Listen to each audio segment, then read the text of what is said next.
ولا تقولوا لمن يقتل فی سبیل اللہ اموات، دیکھو جو فی سبیل اللہ قتل ہو جائیں انہیں مردہ نہ کہو، بل احیاء، بلکہ وہ زندہ ہیں، ولیکن لا تشعرون، مگر تمہیں ان کی زندگی کا شعور نہیں ہے۔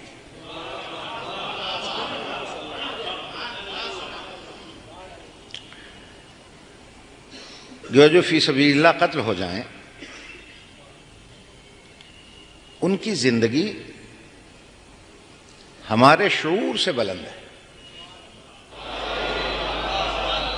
قرآن نے کیا کہا؟ جو فی سبیل اللہ قتل ہو جائے وہ زندہ، وہ زندہ۔ اور حدیث نے کیا ارشاد فرمایا؟ الا ومن مات علی حب آل محمد مات شہیدا، جو آل کی محبت میں مر جائے وہ زندہ۔ وہاں ہے جو فی سبیل اللہ قتل ہو جائے وہ زندہ، حدیث میں ہے جو آل کی محبت میں مر جائے وہ زندہ۔ اب قرآن اور حدیث کی تطبیق کیسے ہوگی؟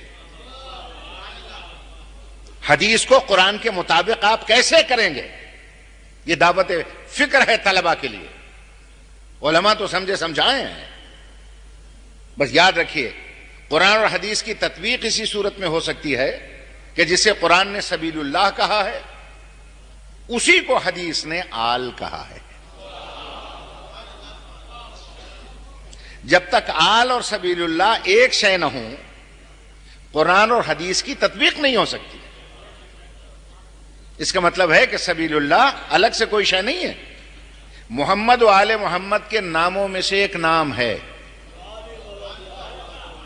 سبیل اللہ بھی محمد و آل محمد کے ناموں میں سے ایک نام ہے۔ نہیں، میں آپ کی خاموشی ایک لمحے میں توڑ سکتا ہوں۔ اگر محمد و آل محمد کا نام سبیل اللہ نہ ہوتا تو ان کے نام پہ پلایا جانے والا پانی کبھی سبیل نہ کہلاتا۔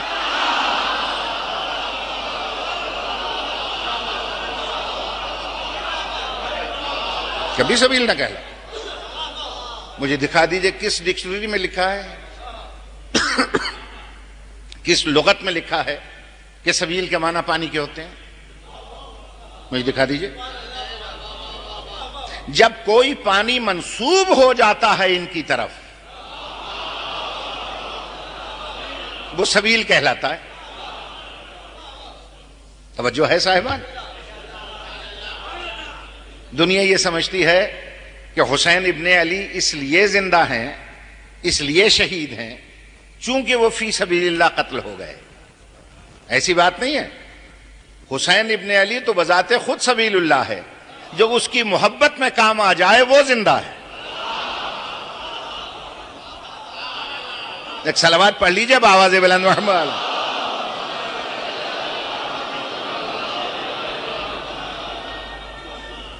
یہ تو حسین ابن علی کا نام ہے سبیل اللہ، اسی لیے اس کی طرف جو منسوب پانی ہے وہ سبیل بن کے رہ گیا۔ اچھا، ذہنوں میں کبھی کبھی یہ بھی خیال آتا ہے کہ انہیں مردہ کہنے کی ممانعت ہے، لیکن اگر انہیں مردہ سمجھ لیا جائے، مردہ خیال کر لیا جائے تو شاید اس میں کوئی حرج نہ ہو۔ تو قرآن نے پھر آواز دے کر کہا لا تحسبن الذین قتلوا فی سبیل اللہ اموات، جو فی سبیل اللہ قتل ہو جائیں خبردار خبردار انہیں مردہ خیال بھی نہ کرنا، انہیں مردہ گمان بھی نہ کرنا، بل احیاء، بلکہ وہ زندہ ہیں۔ پھر ذہن میں خیال آ سکتا ہے بلکہ وہ زندہ ہیں سے مولوی صاحبان کہیں گے ان کا نام زندہ ہے، ان کے واقعات زندہ ہیں، ان کی کہانیاں زندہ ہیں۔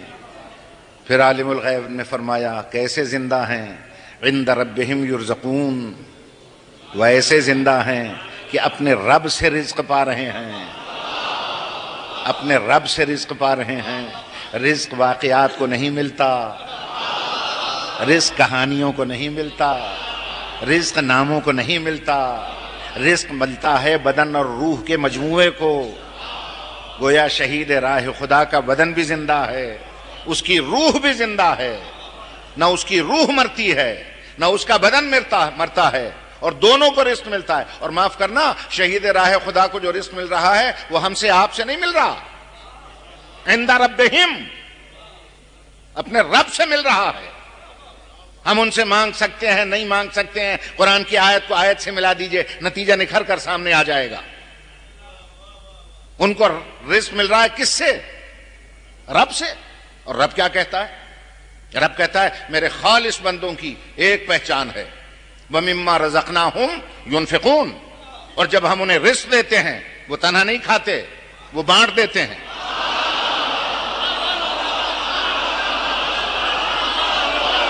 اور جب ہم انہیں رزق دیتے ہیں وہ تقسیم کر دیتے ہیں. تو جب شہید راہ خدا کو رب سے رزق مل رہا ہے اور وہ تقسیم بھی کر رہا ہے، اب اگر تقسیم کے وقت ہم غلام جھولی پھیلا کر مانگ لیں تو حرام کہاں سے ہو جائے گا؟ اور جب وہ زندہ ہیں تو اب کیسی یہ فکر کی کجروی ہے کہ یا رسول اللہ کیوں کہتے ہو، یا علی کیوں کہتے ہو. ارے بھیا، زندہ کو بلاتے ہیں، زندہ کو بلاتے ہیں. رکھو ہمارے سر پہ قرآن جو بھول کے بھی کبھی مردہ کو بلایا ہو.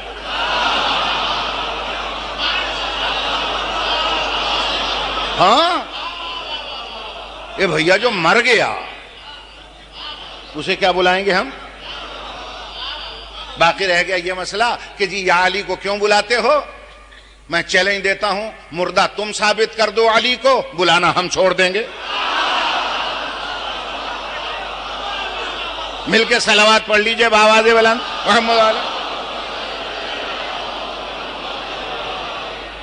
مجھے ایک دوست کہنے لگے آپ بلاتے ہیں، بلاتے رہے، ہم تو نہیں بلاتے. ہم نے کہا بھیا میں نے کب مجبور کیا تمہیں کہ تم ضرور بلاؤ؟ میں نے کہا میرا ایک تجربہ ہے. کہنے لگے وہ کیا؟ میں نے کہا فقیر نکلتے ہیں بیچارے مانگنے. آج کون سا دن ہے؟